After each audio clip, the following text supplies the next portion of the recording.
Hello everyone, welcome back to Floridian Martial Arts, and today we're going to be looking at the short sword. Yes, this is the end of my spear. It comes off, don't worry, I didn't break it. And its ability to be used. Now, pretend this is in fact a short sword. Right.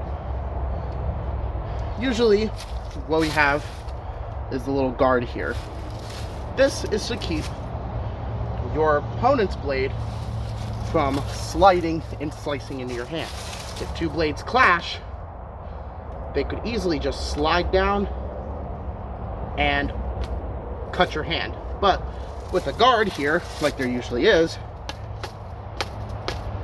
stops the blade. So, let's see what kind of maneuvers you can pull with the blade. So, of course, there isn't a lot of range on this thing. Like I said last time, short sword versus spear, I would go with the spear. You can't get a lot of range in with a short sword. You can sure make flashy attacks, and it's light, easy to maneuver, and you can make quick cuts with it. But obviously, that's not going to be useful against someone with a spear. Now, what were short swords usually used in? Gladiatorial combat. See, the most fashionable type of combat is close combat. People want to see blades clap, slash, feet kick, punching, stabbing, gutting, all sorts of stuff. And what society do we see this in the most? Rome. Rome, in the Colosseum, gladiators often used short swords called gladiuses, which are actually adopted by the Romans. The Romans are very good at adapting things and perfecting them. Most of what they made isn't actually theirs. It's borrowed from other different societies and cultures around them, and they adapt them to be Romanized, which usually, fun fact, Romanized versions are often better than the original. That's because if there's one thing Rome knew how to do, it was how to take what the enemy had and make it better and outclass them with it. Think of the first war against Carthage. Carthage ruled the seas, and Rome couldn't do much about it. They only knew how to fight a land war. So what did they do? They turned sea battles into land wars. Using a swivel mechanic and something called a corvus, which is basically a long bridge with a spike on the end of it. They cut the rope, and the corvus would drop on the enemy ships, creating a bridge for the Romans to cross over into enemy ships and obliterate them. It turned naval combat into Roman fighting styles, and it carried over consistently.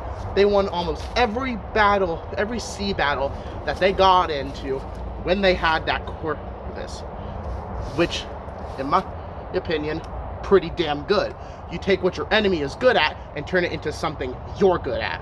Gladius is one of those examples. You take something the enemy has, make it yours, make it better. So, gladius, or short sword. What do you do with it? Well, there's not much range, but that wasn't the point of it. The point was for short, quick combat. Be able to take it out and cut. But the gladius isn't so much for stabbing. You aren't going to be doing much stabbing with a gladius. You're going to be doing much more slashing. And no, you aren't going to be making wide arcs. Not how that works. What you're going to be doing is making small cuts. Catching your enemy's blade, parrying it, slashing, and jumping back out of the way. Okay. Now, again, not a lot of range. But if you can catch your enemy's blade on the gladius, it's very good. And you know what is very good? It's shortness. In fact, this has a secret advantage amongst all the long-ranged weapons that there are. Well, melee-like weapons, like spears. It has an advantage.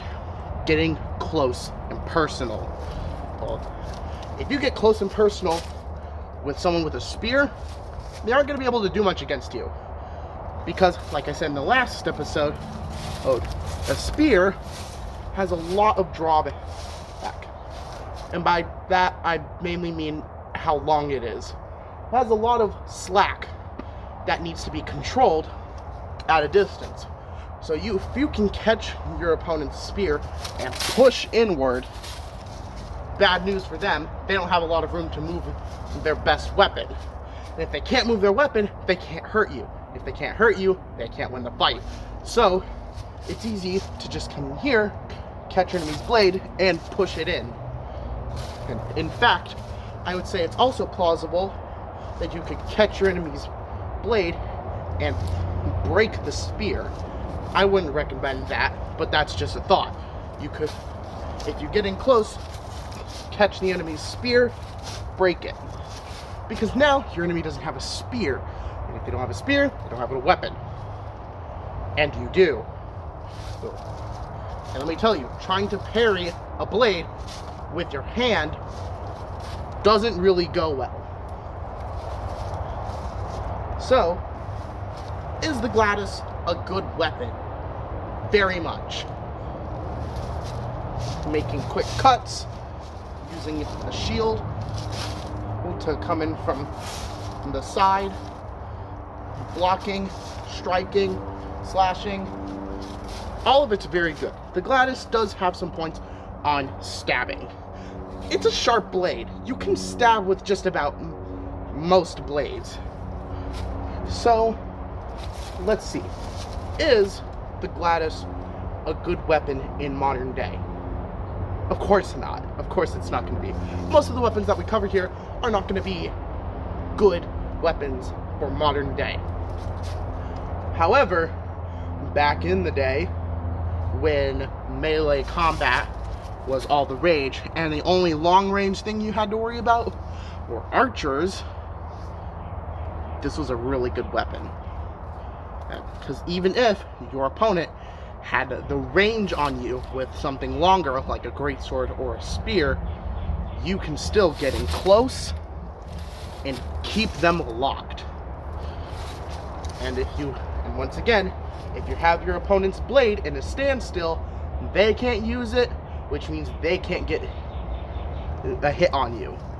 So it's easy to just keep it still, and you can break the spear, you can push harder, you could even go here and cut upwards.